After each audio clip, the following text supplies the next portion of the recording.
Sarah and James had been married for 5 years. Their relationship had always seemed strong, built on love, trust, and the promise of forever. Sarah believed they were happy. She never once doubted James' faithfulness, until one evening changed everything. After a long, exhausting day at work, Sarah decided to stop by a restaurant near her office for a quick drink before heading home. It was a place she and James used to visit during their early dating days, a restaurant filled with nostalgia and warm memories. The dim lights, soft music, and familiar scent of freshly baked bread always made her feel comfortable. As she walked in, her heels clicking softly against the wooden floor, a waitress, Emily, spotted her from behind the counter. Emily's expression changed the moment she saw Sarah, her eyes widening with concern. She quickly wiped her hands on her apron and walked toward her, urgency in her steps. "Sarah," she whispered, taking her arm, "I need to tell you something." Sarah frowned, confused. "What is it?" Emily hesitated, glancing toward the back of the restaurant before lowering her voice. "James is here," she said softly, "with another woman." Sarah's stomach twisted. "What?" Her voice was barely a whisper. Emily nodded solemnly. "He's been coming here almost every day with her. She doesn't know about you, Sarah. She thinks she's the only one." A cold shiver ran down Sarah's spine. Disbelief, anger, and heartbreak crashed over her all at once.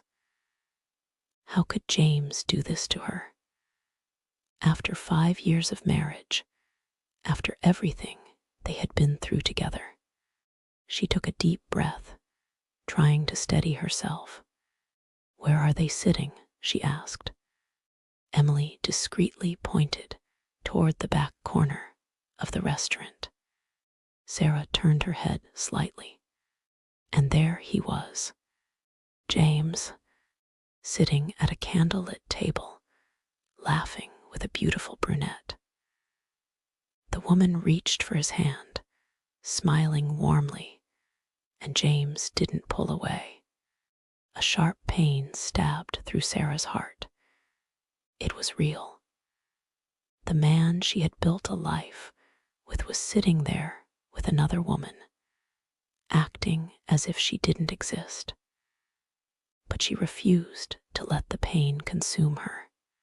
If James thought he could betray her and walk away unscathed, he was about to learn just how wrong he was. Sarah turned to Emily, her mind racing. "I need a favor." Emily hesitated for only a moment before nodding. "Anything." Sarah followed her to the back room, where the restaurant kept spare uniforms for the staff.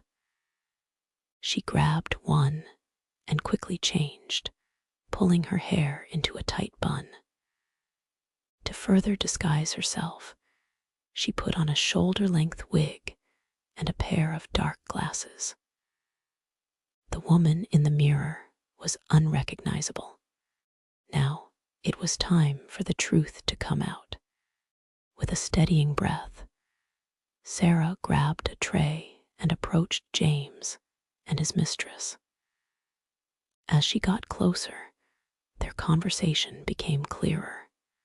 "I can't wait for our trip next month," the woman was saying, excitement in her voice. "It's going to be so romantic." Sarah's fingers tightened around the tray. A trip, while still married to her, forcing herself to remain calm. She plastered on a neutral expression and reached their table. "Good evening," she said, disguising her voice. "May I take your order?" James barely glanced at her. "We'll have the usual," he said casually. The usual. He had a usual order with another woman. Sarah nodded. "Right away, sir." She walked back to the counter, her heart pounding. But she wasn't going to let her emotions take over. Not yet. She looked down at her left hand, at the wedding ring that had symbolized their vows. A symbol James had already betrayed. Without hesitation, she pulled it off. She took an empty plate, placed the ring in the center, and covered it. Then, with steady hands, she carried it back to their table. "Your special order, ma'am," she said smoothly, as she set the plate in front of the mistress. The woman smiled and eagerly lifted the cover. Her eyes widened. A ring, a beautiful gold wedding ring. She gasped and looked at James in awe. "James," she whispered, "is this?" James' brows furrowed.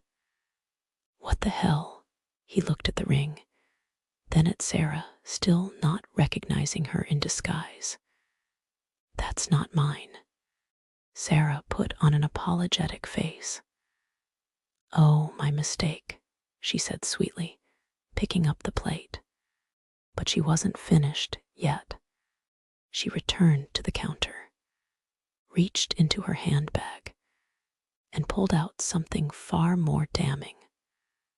A framed wedding photo of her and James, taken on the happiest day of their lives. She placed it on another plate, covered it, and carried it back to their table. "My deepest apologies for the previous mistake," she said, her voice calm. "Here's your actual order." She set the plate in front of the mistress. The woman, still smiling, lifted the cover.